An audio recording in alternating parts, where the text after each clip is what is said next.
Will you please give a great big excluded welcome to Mr. Robert Mohammed.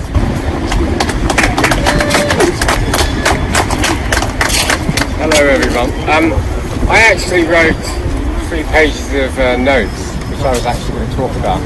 I'm a retired investment banker and I've been invited by Martin to contribute my experience, historic background, because I was intimately involved in the subprime crisis back in 2007-2008.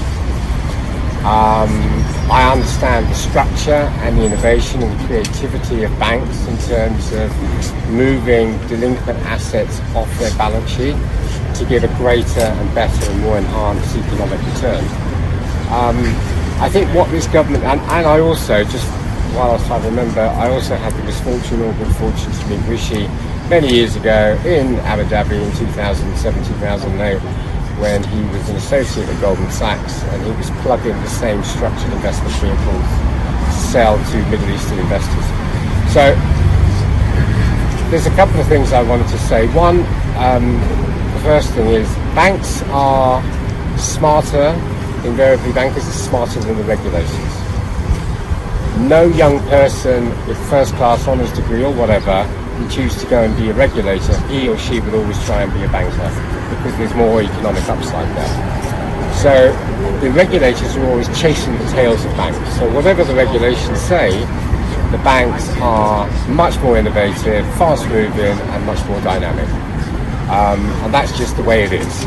So until they plug that gap by making the regulatory framework a little bit more enticing and incentivize people accordingly to go into that area, it's not going to happen. You're still going to have that gap in terms of intellect and knowledge. Now, what I suspect the banks are actually thinking about doing at the moment is you've got hundreds of thousands of COVID bounce back loans out there. Some will default, some may not. But the banks have to think of an economic way to get those loans off their balance sheet to return a greater return on economic capital to their shareholders.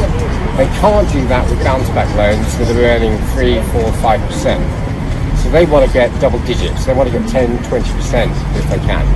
So what you do is effectively you bundle up the loans and you create a new asset class and you sell that enhanced asset class to asset managers who buy the bucket load. They're earning a higher rate of interest than they would ordinarily. They've got a shorter return in terms of risk, and that's what it's all about. Some of you may have heard this term called RAROC, which is the bank's magic equation of return on risk-adjusted capital.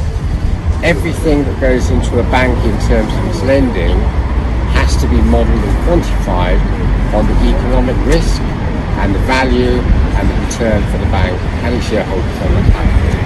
So what this government's actually done in terms of talking about wage increases is actual rubbish, because inflation this morning I think is at 4.5%. In a year's time it will probably be more like 8%, and then in 2 years it will probably hit double digits. So whatever wage increases people receive, which they should have got many years ago when austerity was announced in 2009, 2010, it wasn't necessary. There was no need for austerity for 10 years. No need at all.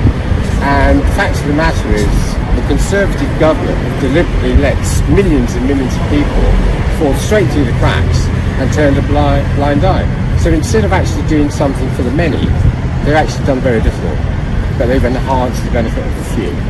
And that's the way it will continue at all. George Osborne, I remember in 2010, was blaming the Labour government for the financial crisis, which is absolute codswallop. It was a global systemic problem, and we were part of that problem in the UK. It had nothing to do with politics.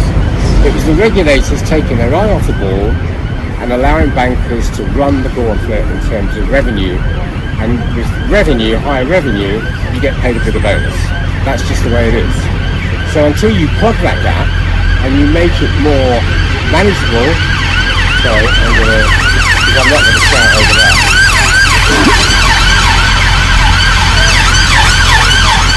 There are so many things this government could do that hasn't done, and they won't do unless peer pressure is put on them.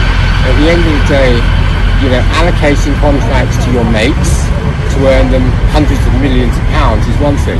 But unless you start to help businesses that are the fabric of this economy to actually do something and step forward, you're never going to change. You're never going to change at all. So I don't know where we go, but I'd like to be part of the movement in terms of seeking out change. Thank you very much. Thank you, Robert.